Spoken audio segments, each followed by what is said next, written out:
You ready to dig in? Yes, sir. All right. So I've got some things lined out here. So I was thinking the introduction of the telephone call really in the sales industry, mostly in the 80s, it really changed everything. So I wanted to go back a little bit. Top producers used it to create something very important. What the phone was, what allowed salespeople to do is create what we call leverage. It leverages time in a completely different way because before that, in order to talk to 30, 40, 50 people a day, you'd have to hold a seminar, right? You couldn't just talk to 50 people a day. But the people, especially around that time in the 80s and Wall Street, when they started leveraging phone calls, they would close deals and outwork the competition. So up till now, we have things like social and other forms of media, right? And social is for attention, which appears to be part of this business, but the phone is for conversion.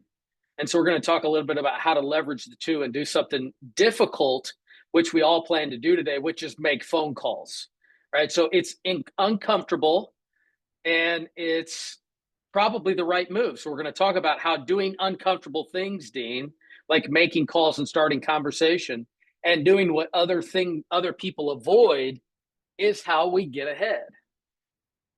All right. So I'm going to loosely outline this a little bit differently today and offer some points. I'm going to encourage discussion. What I'm going to ask of you is if you have a question, that would be great. If you have an example or something in regards to this, or maybe even a win recently in regards to one of these things, I know I would be curious to hear what those are. So I'm going to invite that participation.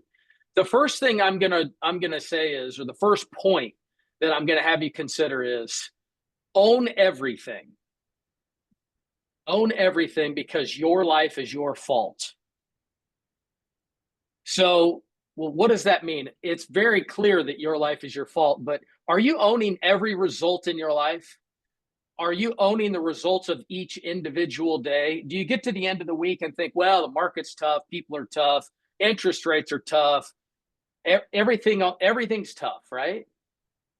I personally know that when things are tough, those are the things that I'm going to focus on, and those are the things that I'm going to move towards, right? All the hardest things are the areas that I want to have an expertise in. So if I know that talking to 50 people today is a really difficult thing to do, then that's what I'm interested in. Because if it's not difficult, I'm not interested. The second point is going to be discipline over emotion. Dean, we've had some examples of discipline over emotion. Act and don't react. How often in your business right now are you choosing how you feel? If you take a break during the day, look at your list of things to do and try to add to that. How do I feel? We've talked about this. It's not a metric we use in the business. It's not an interesting thing. It's not part of your coaching record. It's not part of your business plan. We don't look at your business plan and say, yeah, this is how many days you plan to work, but how do you feel most of those days? And what are you going to do on the days that you don't feel like doing it? Dean, you were going to clap and you're getting geeked up on that one. What do you think about that? I mean, it's yeah, no, we can't if we just rely on our feelings. I mean, we've done a lot of work on that. I mean, if we just rely on feeling a certain way, if I don't feel like I want to prospect, if I want to lead follow up, it's just like you just can't rely on that. So I think it just always goes back to like discipline and just having those just having that focus and being dialed in that way. So I'm going to add a little bit of vulnerability here because I think that's what everybody needs more so than just points about being perfect all the time. I've got news for you. I am not perfect all the time. And I do not feel like doing this job every single day. And there's a slight possibility that I don't feel like doing this call right now.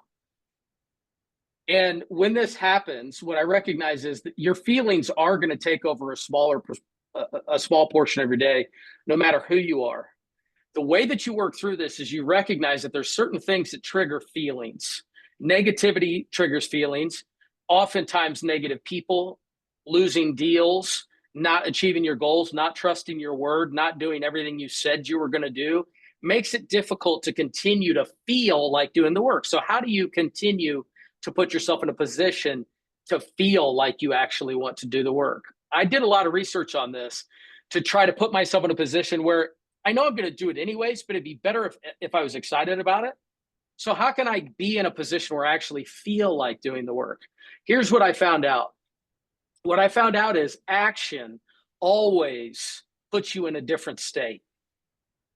So anytime you sit and think, I don't feel like doing it, what I'd rather do is this, it's just like an exercise. If I don't feel like working out at all, the number one way that I'm going to is if I just go start doing it. Same with the calls, same with everything else that you're doing. So practice with yourself today by looking at the list and saying, there's things I don't feel like doing today. I'm just going to do it anyways, because how often do you get to the end of doing something that you're supposed to do and then go, I wish I wouldn't have done that. I should have just laid on the couch anyways. Almost never, right? Vlad, give me an example of something you don't feel like doing today. For me, I just got to go switching brokerages. So I got to tell my broker in charge about that and just do a bunch of admin work that was not on the docket for this week. So just doing a bunch of stuff that's maybe not as income generating as I like, but it's got to get done. Well, what do you need to do that you don't feel like doing? Uh, I need to have intentional conversations with all these people. And I just need to knock out the admin work so I can get back to business. Very good. All right. So next point, this is going to be perfect for you here, is focus only on what you can control. I've worked inside of real estate offices for 22 years or more. What I've noticed is the people that like to bond over the negative, because that's what we do as humans, we all bond over the negative. We don't like to call and share the wins with each other because people are almost jealous. They beat you down. They're not excited about what you have working on. If you find yourself bonding over the negative, what you're doing is you're focusing on things you can't control. Why do we do that? Every phone call I receive, I can always pick out a little bit of somebody avoiding what they can do in their own life to focus on other people's challenges. Why do we do that? Well, it's way easier. It's more entertaining. It's a brilliant distraction for exactly what we can do. So almost always someone calls me and says, I'm having a difficult challenge in this relationship with this person. What should I do? Well, being outside of it, it's always easy for me to say, what are you avoiding in your own life that you actually should be focused on? Focus only on what you can control. And if you look at where you're spending your time and energy today, what you're likely to find is a bunch of people either in business, politics, life, your family, other things that are going on. Are you eating chocolate covered strawberries during my call, Lena? Is that a chocolate covered strawberry? This grape. Oh, all right. I'm going to focus on what I can control. All right. Which is not Lena. All right. The next piece, detach from outcomes and master the process. All right. So examples and vulnerability I'm going to add around detaching from the outcomes. I can remember being fired by a client and it ruining the rest of my day. Ruining it. You could cash it in. I should just leave. I could also point to times where someone had a negative response over the phone, maybe a for sale by owner, and I think, why am I even doing this? This doesn't work. These people they're not listening. I never convert on these. Why am I doing that? You have parts of this business, right? The people that I've seen that are the most successful in every area, they're unaffected. And if you look to someone as a model and say, I don't think that guy's affected by anything. He's just going to do his job, make the calls, do everything that's necessary. I wish that I had that. If I could do that, I'd be unstoppable. The recognition in someone else allows you to create this image of yourself, at least for a portion of the day, where you're like, you know what? I'm just going to pretend like I'm really good at that for a little while. And I'm going to do that and detach myself from the outcome. If you experienced none of the negativity and none of the rejection at any emotional level, would you be better?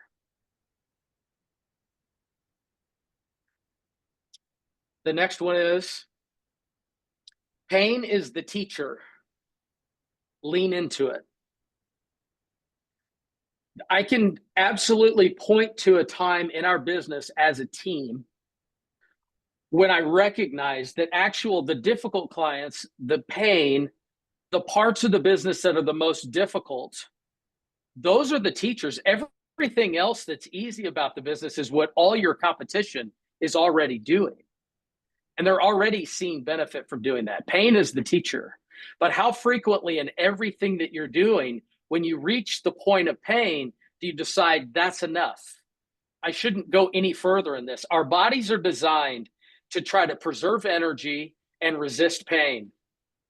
And if you recognize that you're fighting through that every single day, your life becomes better. So when I eat the right food and I'm thinking, this isn't what I like, this isn't what I want, but it's the result I want long term, and I have to attach myself to that outcome, detach myself. It's a bad example of detaching yourself to the outcome. The deals that you're working on every single day are a perfect example. If you say, I got to go work on this deal because if this thing falls apart, it's going to basically reiterate the idea that my business isn't working, that I'm not going where I'm trying to go. If you can detach yourself from that outcome and master the process, life and business are easier. Pain is the teacher. All right, the next one is super basic point. Win the morning, train your body and your mind. This is such a simple one. If I could get one person on this call to actually take this challenge and say, okay, you know what? I've heard this for years. I've read books on it. I know it's the system. I know I'm supposed to do the most in the morning. I don't know why. I don't like the mornings. I like to do things at 1 o'clock. I mean, I still do it. What if you woke up earlier, engaged your body, and trained your mind for the first part of the day? If you did that, this is one of those examples, by the way. If you actually do it, you like drag yourself to the street. I've done it. And then I get out and I'm on my walk and then I'm thinking, okay, this actually feels okay. And then I get going.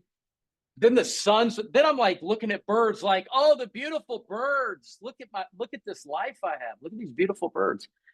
This is what happens if you actually push yourself to do something like that, right? Win the morning, train your body and mind. Denya, it's true.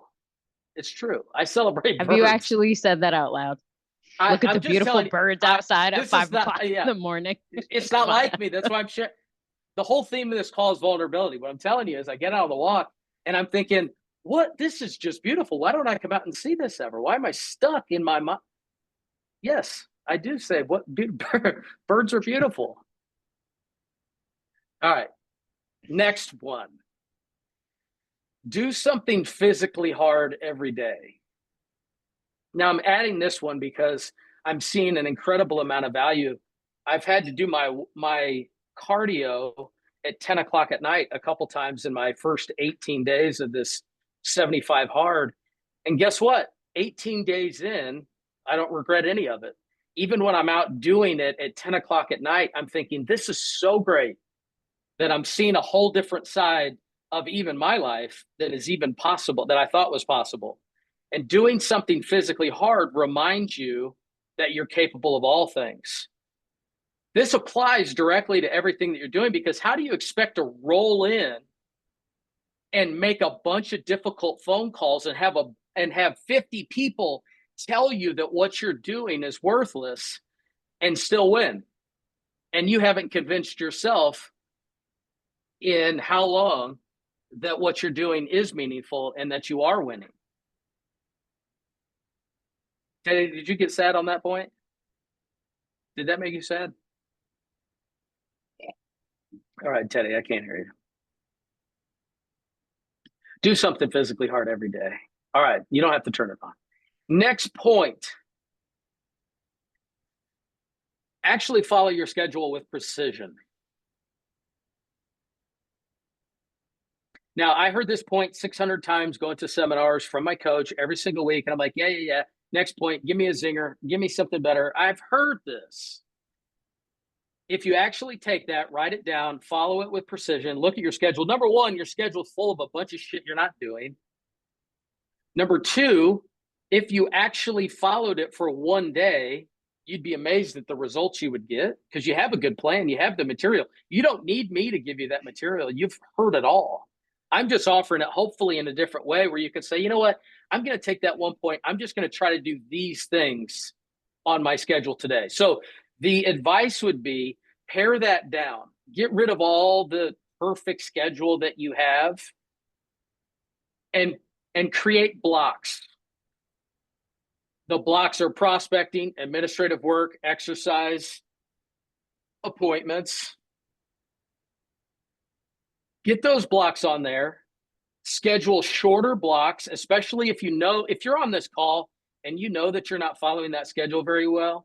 Commit to less than what you've done in the past and practice actually hitting those blocks first. It's the number one thing we do in coaching. Dean, when we go through these points, what I always find is everybody's got these huge, okay, I'm on it. I'm going to get 8 hours of prospecting. I'm going to work out for 2 hours. I'm going to eat perfect. You can't attack it that way. You have to shorten that up. So DVN, can I just, one point that I can hear chatter in everyone's monkey brain right now about this, which is it's what you're proposing. And I've said this to myself way back in the day. I've done it also recently, which I iced it, but which is what you're proposing is not sustainable. And there are people out there that are doing it with a lot more ease. So why should I do what you're proposing and making everything so hard on myself when I already have a hard life? Everything I do, blah, blah, blah. But the biggest thing is the sustainability. That this is what I hear from agents and other people. What do you say to that? Why should I shorten the commitment? Clarify that question. It's not sustainable. It's that what you're proposing is, okay, if I'm going to have a perfect schedule, I'm going to have it with precision. I'm going to do things that are hard. I'm going to do this.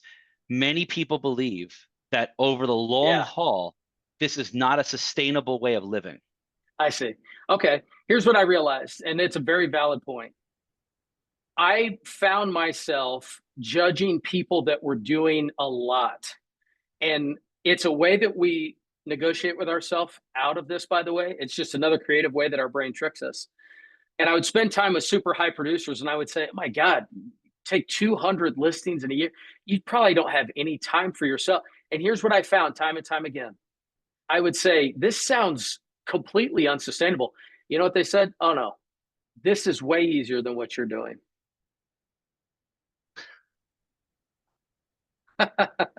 And I can report that from just the whatever level I'm at. What I'm doing is way easier than the way it was when I was building it. And it's way easier. It's way more enjoyable. There's way more wind in your sails. My schedule right now is 10 times more hectic than it was 10 years ago. And it's way easier because can you explain that? What does that mean so everyone can hear this? Well, number one, I require more. Secondly, I'm capable of more. Thirdly, I just get to be exactly who I am in every single space that I go. So I'm not required to be faking things all the time to try to convince people that I'm something that I'm not. And the only way that you get there is by doing those hard things and building that credibility with yourself. So imagine if you're doing 15, 20 deals a year, you're trying to figure out where the next one's going to come from. Every decision you make is hard. Should I buy leads? Should I do marketing? Should I do this? Should I do that? Should I work out more? Should I make more calls? Everything, every single piece of energy you have is so valuable that the decisions you make are almost impossible. The next level that I'm suggesting for you and what I've reported from the top producers I've ever met is everything they actually do becomes more influential and more powerful. So if I can now have a conversation with 30 people at once that reaches everyone, it's way more efficient than having individual calls with every single person. If I can reach out with a marketing arm because I have the budget and get that in front of 23,000 people today, which I will, that's way easier. If I make more phone calls, and when I call, they're happy to hear from me. I've done deals with them, and all that repetition adds up it's like, well, yeah, I would go make COI calls too if everybody wanted to talk to me. Well, the only way you're going to get them to the point where they want to talk to you is if you add value, do deals with them, build up your credibility, and become who you're supposed to be.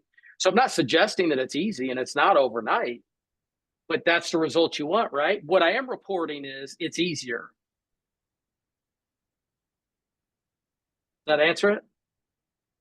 I think so. All right, next piece, and you touched on it, Dean, is prioritize lead follow-up.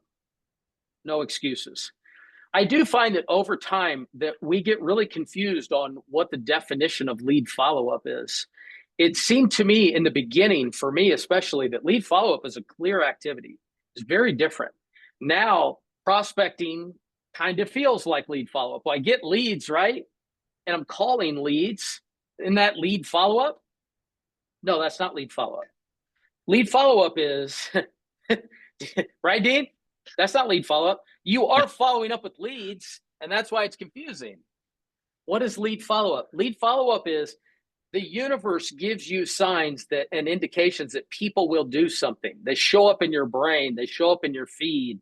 They show up in your text messages. And they send you things like, hey, how's the market doing? Or, hey, I was just curious. I'm not doing anything, but my tax record show. They have presented themselves for a reason, and now they've become a lead. And I know that there's people on this call, including me.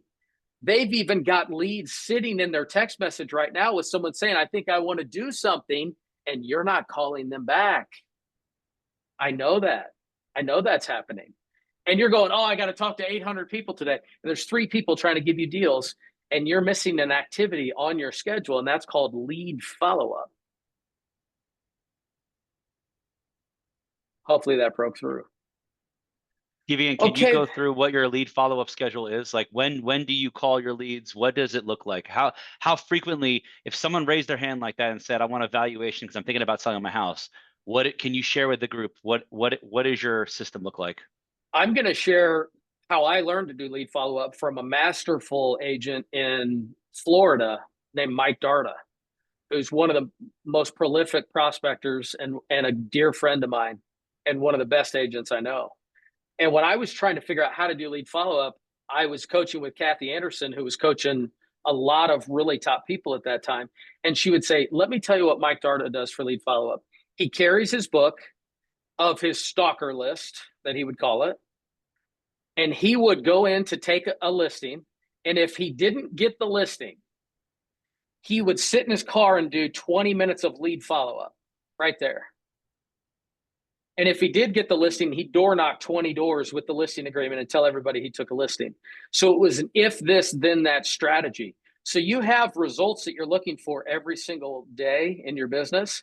Now what you need to do is attach the wins to an activity and attach the losses to an activity. So every time I go through a day and I don't have an appointment, you should know. This is the other thing that I notice is I set this challenge with some coaching clients and say, 1 appointment every day. How many appointments did you set this week? Did you get one yesterday? I don't think so. What'd you do at the end of the day to try to find that appointment? What happens is the world of prospecting is everywhere, and that makes it kind of difficult to figure out where to be. Then these leads present themselves, and they should come to focus. These are the ones that I'm focused on. Well, should I keep them on tasks? Should I keep them in my calendar? Should I have them in follow-up boss? Should I have them on notes? I had them in a binder, but I can't find the binder. If you start to look at that system, what you recognize is you're not that reliable when it comes to this. Why don't you have a very clear system of these are the people that are frothing, getting to the point where they are going to need my service? And this activity triggers it. This happened. So now I'm going to go right to that list and see if I can catch a win. You have a difficult phone call, boom, immediately to lead follow-up. But you should also have it in the schedule. It doesn't have to be an hour long. It could be 15 or 20 minutes, 2 or 3 times a day. But you have to get clear on what that activity is. These are the ones that I'm really trying to get at. Everything else is canvassing, putting enough energy in the universe to win. the leads I'm going back to as soon as I can. Do you still hold the true? Yeah, I just for the group to hear this. I mean, to me, it was like a game changer a few years ago when we were coaching, which was is it like 7 days or less is the metric of someone making a decision, or how do you look at that? What is their time frame to be following up with the said people? Everybody has an obligation today to go back and define what a lead is to them, and it's based on your production and your goal. If your goal is to do 20 deals a year, then somebody that is going to buy a home within 6 to 8 months is a lead. If you'd like to do 100+ deals a year, then your definition of a lead should be someone who's going to sign a contract within 7 to 10 days. Now, because of technology, we don't throw those people in the trash. But Dean, when you only have so much energy to really focus on people. Daniel, we work on this every day where we're just trying to be in the front of the people that are making the decisions now, right? And we're in front of so many opportunities. Every single person looks like a lead at some point when your systems are working right. How do you know? You have to decide every single day as a salesperson, your decision that day should be, who am I going to let down today? Who am I going to let down? Because somebody's going to get let down. I will oftentimes tell leads that I miss. Every day I let somebody down. Usually it's my kids. Today it was you. And that's a fact. So when you're prioritizing your leads, you have to determine you are choosing that action over something else. Make it the best decision. And it has to be someone that's looking to do something now. And you have the authority and the ability to say, I need to know if you're doing something now. If you are, I'll be there. If you're not, I am not a Pop-Tart. I'm not just coming over to look at your house. I don't even care about houses. I need to sell. I think one of the best lines you ever gave me, DVN, if I could share with this group right now, is you can make CMAs from a helicopter. Why do I have to see this place? I've used that for years. Well, it is a confusing point and it sounds disingenuous, but I would usually have a goal to sell half the houses that I sold a year and never see any of them. And that's confusing, and it's not good advice, especially to a salesperson that's trying to grow their business. But at some level, if you have enough authority and enough knowledge, just give it to me. Yes, I'll take care of it, right? And so, yes, a lead is someone that will sign a contract today. All right, so running short. So I'm going to finalize this with one point, and then I'd be happy to take on any questions or feedback that you have. This might be the most powerful, so I'm going to try to say this right into your brain. Keep promises to yourself in private.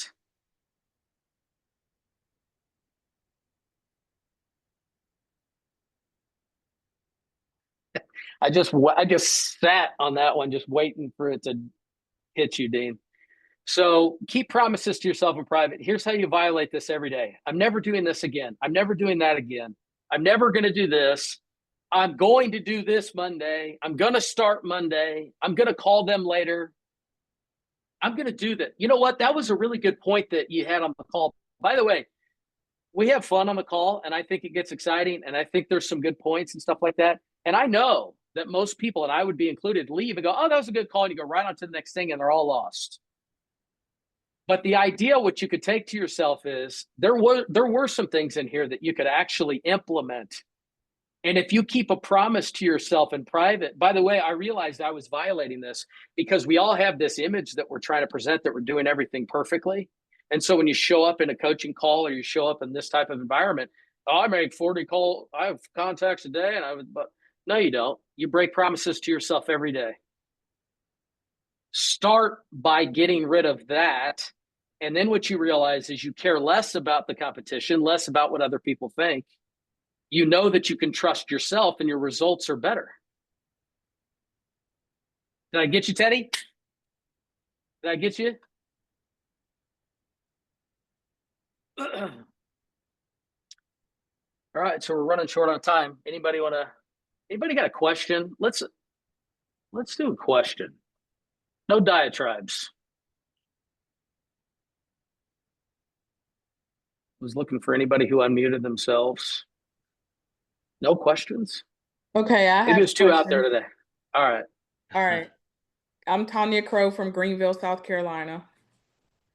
What's Uh, up, girl? and my question is, you were covering some points regarding the top producers that you've Yeah. interviewed, and they said that the job that you're doing is harder than the job that they're doing. Can you elaborate on that a little bit? Yeah. Yeah. What I'll tell you on that is I am a student every single day. And that is the secret to mastery is I'm looking to learn every single day. I am calling and talking to people every single day that are doing all of these things we listed better than me. And what I've found is when they're doing more, most of the time at any level, I would think, oh, I don't want to do all that. I don't want to deal with 25 salespeople. I don't want to deal with 1,000 deals a year. I don't want to have to deal with the pressure of all that. I don't want to have to deal with 30 listings. All we're really doing is resisting what is meant for us because you're capable of all that. The first thing you have to recognize is you're talking yourself down because that's what you hear from all the people around you. Oh, don't do that. That's hard. Why are you doing? I'm doing 75 hard right now. People are like, why are you torturing yourself all the time? Just eat a piece of pizza, man. You're such a wear out. Why do you got to do that stuff all the time? That's what you hear from the universe is hold yourself down, Tanya. You don't have to be doing all of that. Why do you got to be so extra? Right? You hear that, don't you? Quit being so extra. Tanya, don't you ever stop being so extra, girl. Just don't ever. But the truth is, I said it before, but I'll say it again. You know exactly what you should be doing and what you're capable of. And if you get that little idea, even on this call where you're like, I think I could do that. I think I could have ran this call. I think I could be doing 1,000 deals. The only person that's stopping you is you. And the only reason you're stopping is because you're listening to those voices around you and the little voice in your head that's saying, you don't need all that. Then they're going to be on you. Then you have to show up and you have to be ready and you're going to have to be on all the time. Trust me, way easier to be on with people looking for you than to be off and wondering where everybody's at. It's ironically you say that. Like last month, I took over 10 listings and Wow. five to seven new buyers. And this month it's like I just stopped. So it's like, yeah, everybody's like you're being all extra. You're doing too much. It's, it's what I'm hearing. Yeah, we always stop, by the way. We always stop because we always go back to the temperature that we're safe at. The house that your temperature, your thermostat right now is set to 72. If that window opens and it gets warmer, it's going to try to bring it back to 72 and vice versa. So you're used to whatever you were used to before. When you're ready for a breakthrough, then your body's going to slow the activities. So the idea is take those 10 listings, take those 7 buyers, and keep focusing on driving because now is the momentum. Now is when you have the opportunity to go to the next level. And the new idea is now that's your minimum standard, Tanya, every month. That's because you did it 1 month, right? You could do it every month. Yeah, that's your new minimum standard. But then you think in your head, it was a lot of work. It was going to bed at 12 and up at 5, but hey. You know what? Not doing any business is a lot of work. Not having money is a lot of work. True. Having people not care who you are or what you're doing, that's a lot of work. What you're doing right now is fun. You just got to reframe it. All right, got it. Thank you for answering the question. Yeah, you got it. David, I have we'll take. a question. Can you tell me more about the 75 hard you're doing? Yeah, it's an app you can download. You can look it up. It's some basic points of 2 workouts you have to do a day. Drink a gallon of water. Pretty basic things. Read 10 pages in a book.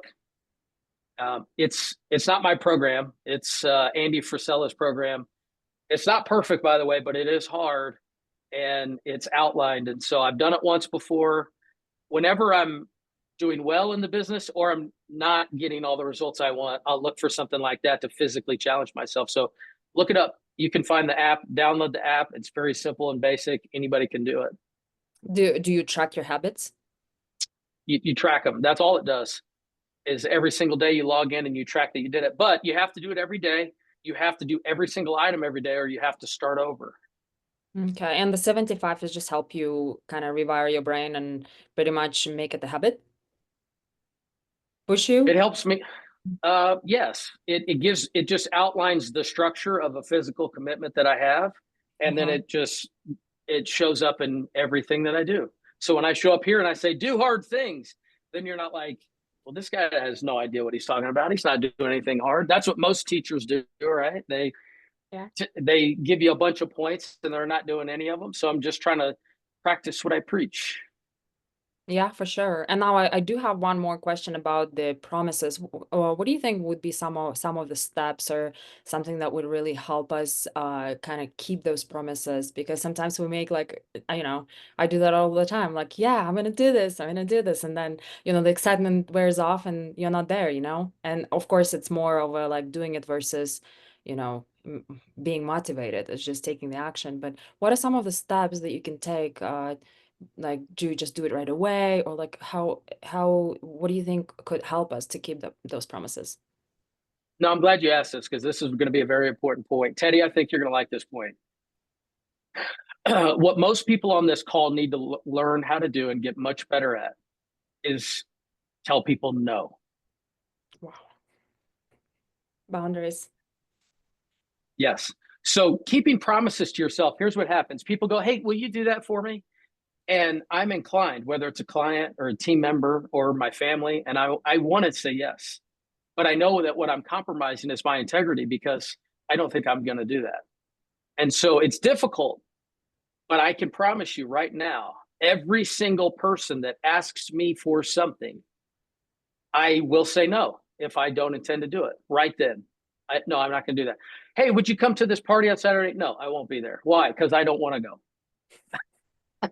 I don't want to. No, That's why. Or no, or maybe just no explanations, just no. Just no. Right? Yeah. Scott, I do that, right? Absolutely. And it's honestly, it's the most freeing thing. You know why? Because I know the people that care about me, the people that count on me, when I tell them I'm going to do something, I do it. And that resonates at a level that I can't even explain because that's what's missing. If you're going around all day, yeah, I'll get back to you on that. Yeah, I'll get that. Yeah, I'm going to be there. I'm going to try to be there. You have no idea. You have no intentions. You're breaking promises to yourself. You think that you're just navigating the world. You're just breaking promises to yourself. And then you wonder why you don't trust yourself. So maybe that was a little different point than what you're asking, but that's the idea. Yeah, that will be my challenge for the week. Just saying a bunch of no's. Tell somebody no today. Just emphasize no. I'll say it out loud. I'll say it out loud. Does that include family, David? Does that include family? Oh, especially family. Wow, that's powerful. That's really Maurice, you can't be everywhere, but you can't be everywhere, dude. You got to be on your purpose, right? And they're pulling you off their. By the way, their job is to pull you off of your purpose. Did you know that? Yeah. That's their job. They're testing your strength. Can we get him to come off of his purpose today? Because if he can, then we know that he loves us. The opposite. The fact is, when you're on your purpose and you're at your best and you say, no, I'm not doing that. They're like, damn. Okay, I'm following this guy. Their job is to get you off their purpose. Damn. That's a mic drop right there. That's their job. Tanya, you like that? All right. I love this group. Thank you for the time today. I got to run. And if for anybody that wants me to stay, the answer is no. Not doing it. Nice. All right. Thank you, DVN. Another successful week. Let's go get them, guys. Good stuff. Thank you, guys.